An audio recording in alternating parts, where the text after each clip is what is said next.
অনেক আলেমদের মুখে ইলমে তাসাউফের কথা শোনা যায়। কোরআন ও সুন্নাহ থেকে আদৌ এই ইলমে তাসাউফ বলতে কিছু আছে? একটা গুরুত্বপূর্ণ প্রশ্ন করেছেন। আসলে ইলমে তাসাউফ যেটাকে বলা হচ্ছে সেটা হলো মূলত তাসাউফ বা সুফিবাদী দর্শন বা জ্ঞান, নলেজ অফ তাসাউফের জ্ঞান যেটাকে বলা হয়েছে। মূলত যদি খুব সংক্ষেপে যদি বলতে হয়, একেবারে শর্ট বক্তব্যে যদি বলতে হয়, তাহলে যেটা বলা যেতে পারে সেটা হচ্ছে তাসাউফ মানে এই শব্দটুকু কোরআনে কারীমের কোথাও আসেনি। মানে এই ধরনের কোন শব্দ বা এই ধরনের কোন বক্তব্য বা এই ধরনের কোন দিক নির্দেশনা সরাসরি কোরআনে কারীমের কোথাও আসেনি।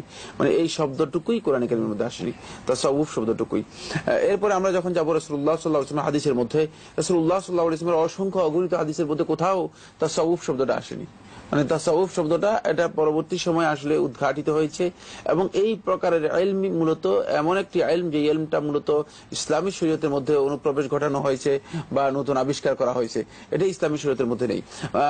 প্রসঙ্গত একটা বিষয় বলতে হবে, সেটি হচ্ছে এর কিছু প্রাথমিক বিষয় রয়েছে যেগুলো আমাদের জানা দরকার, তাহলে আমাদের কাছে স্পষ্ট হবে। মূলত ইসলামী শরীয়তের মধ্যে যে বিষয়গুলো সবচেয়ে গুরুত্ব দেওয়া হয়েছে সেগুলোর মধ্যে অন্যতম একটা বিষয় হচ্ছে তাজকিয়াতুন নফস, আত্মশুদ্ধি।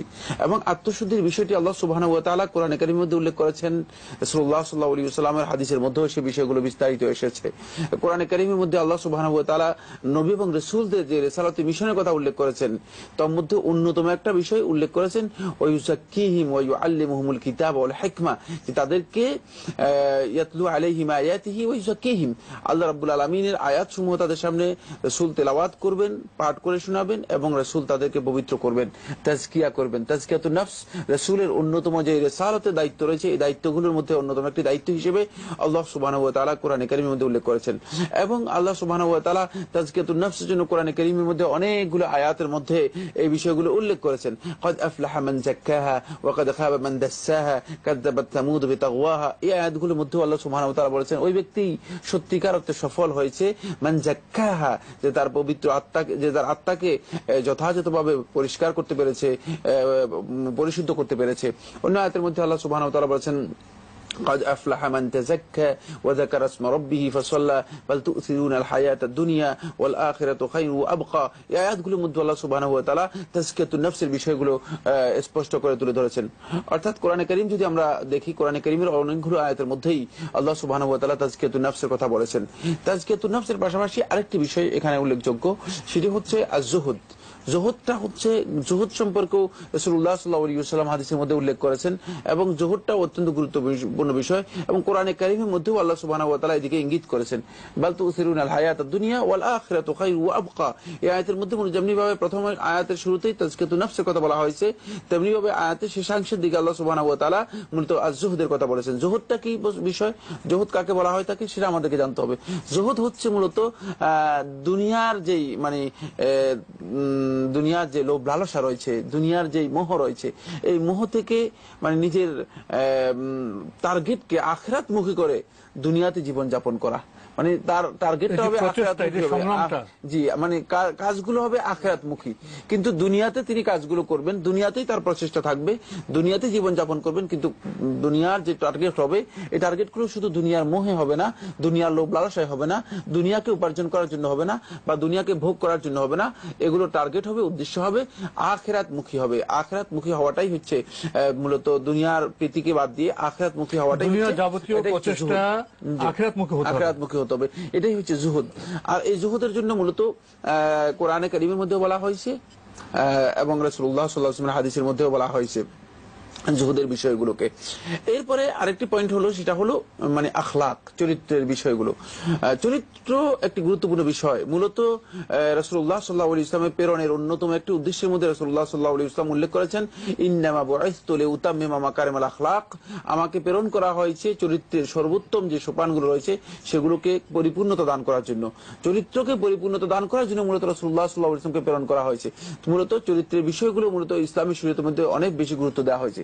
আর এই কারণেই চরিত্রের দিকে কোরআনে কারীমের অসংখ্য আয়াতের মাধ্যমে আল্লাহ সুবহানাহু ওয়া তাআলা আমাদেরকে অনুপ্রাণিত করেছেন, মানে উদ্বুদ্ধ করেছেন। আল্লাহ রাব্বুল আলামিন আমাদেরকে দিক নির্দেশনা করেছেন, হেদায়েত দিয়েছেন চরিত্রের দিকে, যাতে আমরা উত্তম চরিত্র লাভ করতে পারি। এমনকি বিশ্বনবী সাল্লাল্লাহু আলাইহি ওয়াসাল্লামের চরিত্রের কথা কোরআনে কারীমের মধ্যে স্পষ্ট করে বলেছেন, ওয়া ইন্নাকা লাআলা খুলুকিন আযীম, আপনি মহান চরিত্রের উপর অধিষ্ঠিত। সুতরাং এখানে আমরা তিনটা পয়েন্ট পেলাম। একটা হচ্ছে তাজকিয়াতুন নফস, আত্মশুদ্ধির বিষয়, আর একটা হচ্ছে যুহুদ, যেটা হচ্ছে আখিরাত মুখিতা, তৃতীয় নম্বর বিষয় হচ্ছে চরিত্রের বলিষ্ঠতা। এই তিনটি বিষয় মূলত মানে ইলমুত তাসাউফের মধ্যে এটাকেই মূলত ভিন্নভাবে আনা হয়েছে। মানে এই তিনটি বিষয়কে যদি কোরআন এবং হাদিসের যে বক্তব্য রয়েছে, এই বক্তব্যের মাধ্যমে এই তিনটি বিষয়কে যদি আমরা চর্চা করি, তাহলে এতে কোনো ধরনের গর্হিত বিষয় নেই। যেহেতু কোরআন এবং হাদিসের মধ্যে তিনটি বিষয় আছে, প্রচেষ্টা একই রকম হবে, একই হবে। জি, কিন্তু ব্যক্তিগতভাবে বিভিন্ন ব্যক্তি সুবিধাদের যে তালিকা নির্ধারণ করেছেন, সেখানে বহু মত, বহু পথ চলে এসেছে।